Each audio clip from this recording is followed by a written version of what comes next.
Hey, what's going on, you guys? This is Madam, and I'm coming back to you again. This time, we're going to go over to KIRO Channel 7, and I want to put out a disclaimer before I read this. Um, this is just a story that does have an outcome, and I would stress anyone that uses these apps to please be careful, regardless if you are a woman or a man. Um, you know.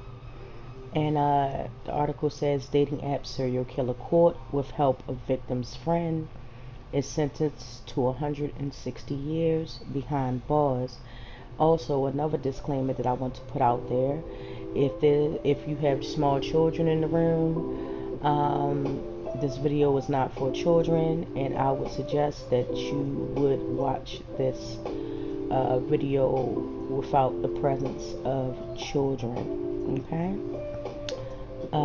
The article is done by Crystal Bonvillian, and it is also Cox Media Group National Content Desk.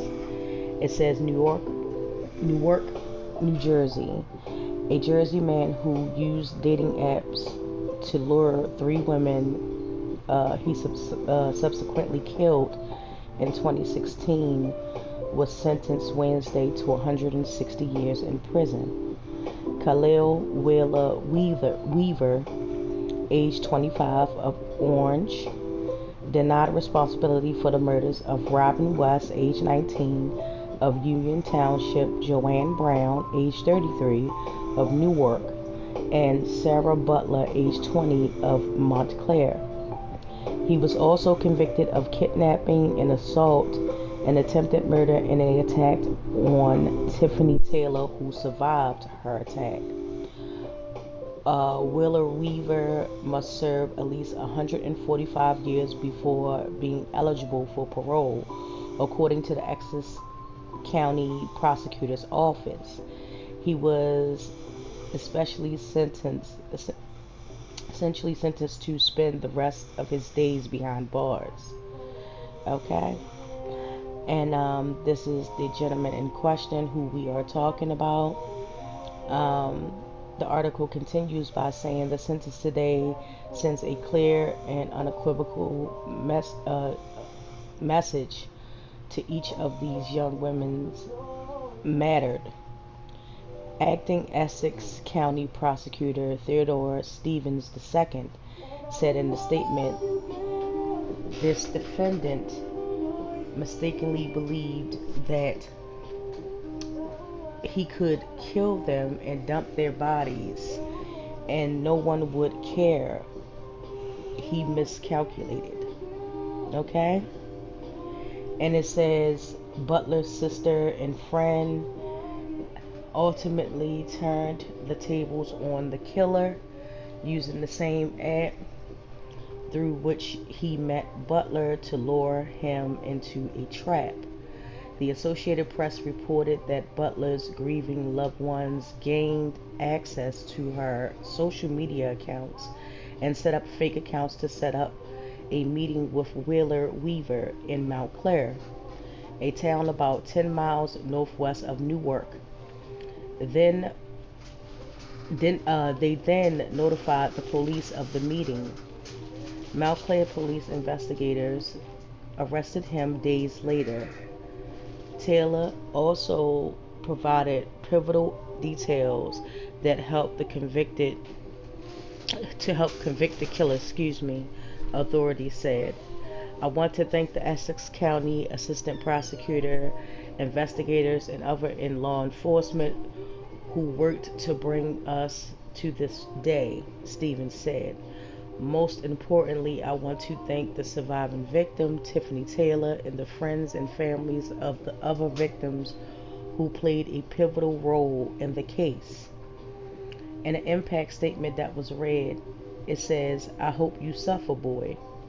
Along with the families of the slain woman, Taylor, who was the victim, gave a poignant victim's impact statement at Wednesday's sentencing. The young woman allowed her name to be made public despite being a victim of violence. My whole life is different. I don't wear makeup anymore. I don't have friends, Taylor said. I always I'm always paranoid, but I'm happy to still be here. Taylor urged Superior Court Judge Mark S. Ali to show no mercy to the convicted killer. She said, I hope you don't show him any remorse because he's not showing any remorse, Taylor said, according to the Associated Press. NewJersey.com reported that Willa Weaver denied culpability in a brief statement to the judge, and this is the lady, Miss Taylor, who gave the impact statement to the jury and the judge. I do feel sympathy. This was him speaking to the judge in the court gallery. I do feel sympathy for the victims. My heart goes out to the family and friends, Willa Weaver said. However, I was not the person who committed these crimes. He goes on to explain how he was set up. I was lied on and framed by the Essex County Prosecutor's Office. The judge, who was not impressed by Willa Weaver's words, countered by pointing to 42 witnesses and 1,000 exhibits presented over the 2-month trial. The New Jersey Record reported that evidence, he said, disproves Willa Weaver's proclamations of innocence. Taylor also vehemently disagreed with the defendant's claims. Okay, and this is the gentleman right here in court. She goes on to say, I'm over 100% sure it was him, she said, according to the NewJersey.com. Ali called the convicted serial killer a psychopath, according to the record. The judge said nothing could make up for the pain inflicted on the victims and their families, but the sentence was a start. The purpose of this sentence is that the defendant would never walk in free society again, Ali said. Many of the gallery sighed in relief, and some offered applause, the newspaper reported. During the victim's impact statement, West's mother described her daughter as headstrong but kind. It goes on to say, I will never forget her smile, her face, her walk, her desire to help homeless people, Anita Madison said Wednesday, according to the Associated Press. The world focuses on the last month of her life. She had a whole entire life before her demise. Hundreds of people were affected by her life and were saddened by her death. Victor Butler, whose daughter was Willa Weaver's final victim, asked Ali to give the killer the longest sentence possible. He added that he hopes Willa Weaver lives for a long time and suffers like he made Sarah Butler suffer. I hope you suffer, boy, Butler told the defendant every night. You're not a serial killer, right? Willa Weaver was convicted in December 2019 of 11 charges that also included aggravated arson and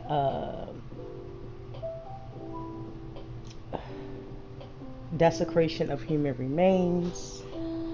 His sentence was pushed back several times because of the COVID pandemic.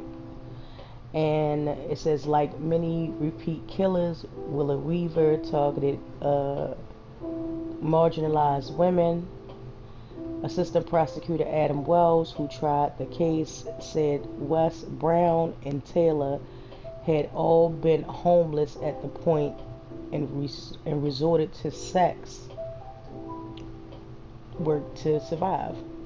Willa Weaver's method of killing the women was similar across the board.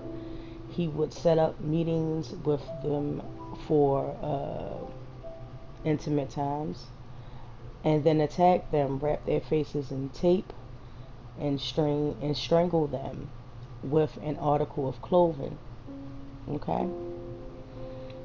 The murders began with Wes, a Philadelphia native who had gone to North Jersey on August 31st, 2016, to celebrate her upcoming 20th birthday, according to the WHYY in Philadelphia. Her family grew worried when they could no longer reach her to discuss the party they were planning. Her body was found September 1st after firefighters extinguished a fire at an abandoned house on Lakeside Avenue in Orange. It took authorities nearly 2 weeks to identify the remains through dental records. Her mom called me and said, "Oh, they found Robin," Wes's father, Leroy West, told WHYY in 2017. I immediately got excited. I said, "Well, let's put some gas in the car and let's go get her." And she said, "No, they found her body." Witnesses had seen West get into a vehicle with Willa Weaver, who police initially described as a calm and helpful witness, according to the NewJersey.com. He told detectives he'll take West out to lunch and drop her off at the abandoned building in Orange. He even took them to the building, which was less than 2 blocks away from the Torch home where Wes's charred body had been found. At that point, Wes was still considered missing because the body had not yet been identified as hers. A homicide detective puzzled over Wes's death.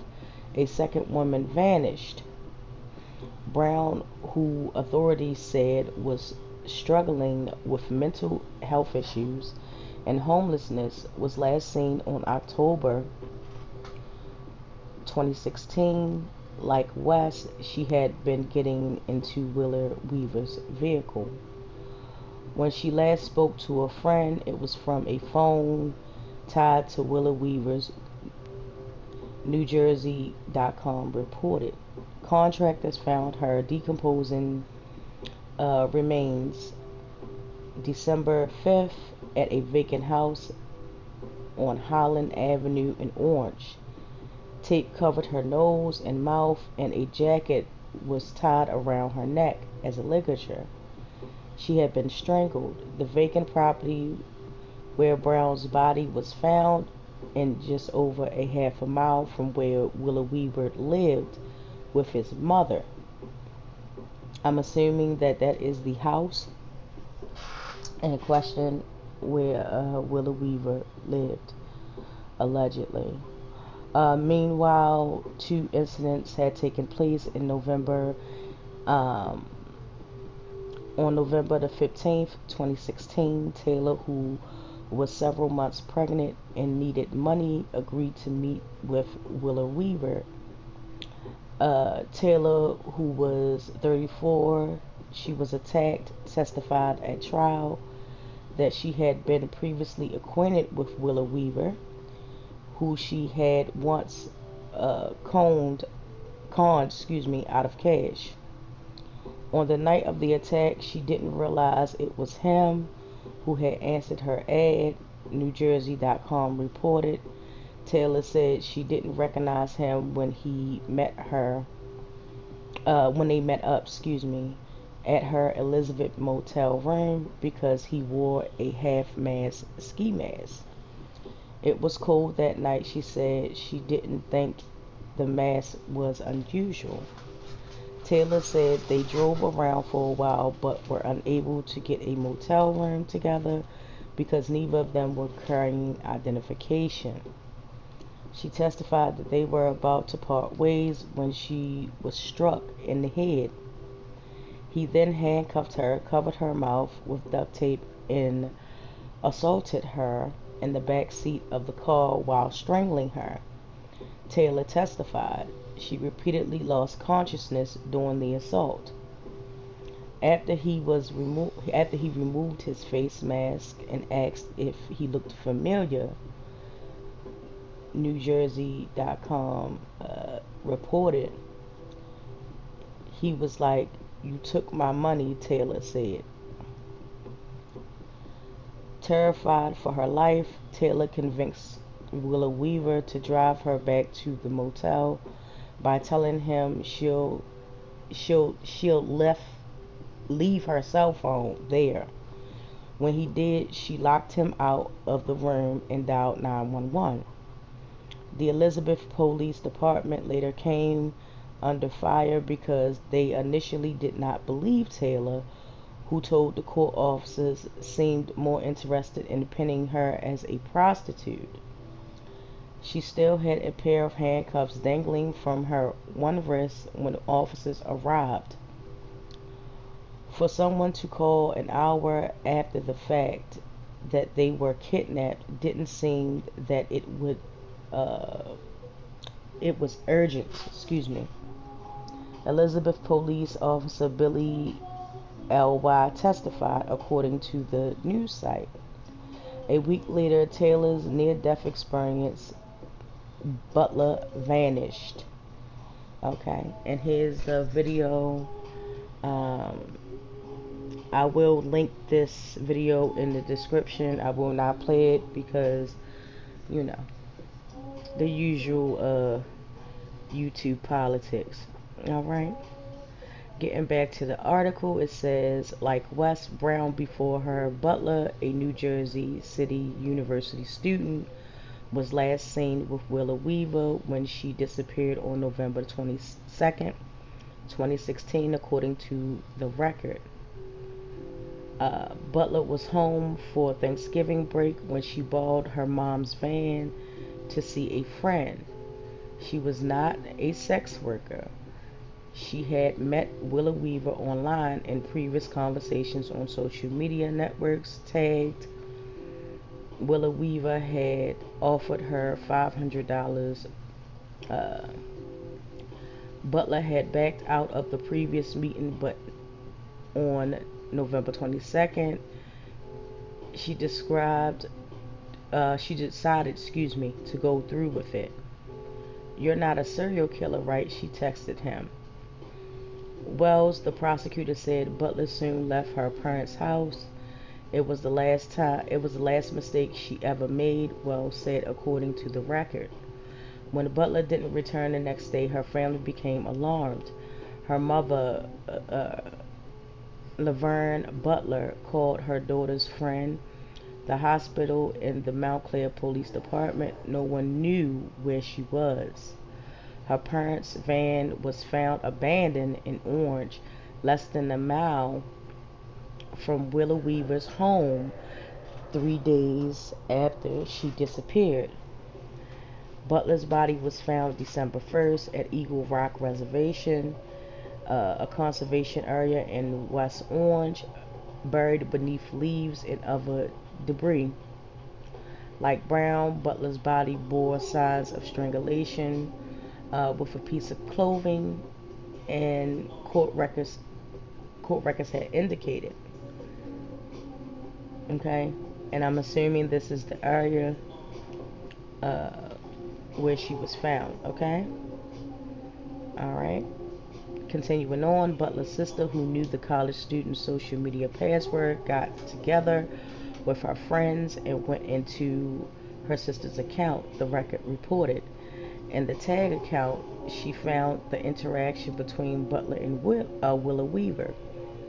The young woman created a fake profile and worked with Montclair police investigators on arranging the sting operation. Willow Weaver was arrested for Butler's murder on December 6, 2016. The charges in the other cases were added after cell phone records tied him to the location where each slain woman was last seen, as well as where their bodies were found. Sarah's friends and family are the heroes of this case, Wells said at trial.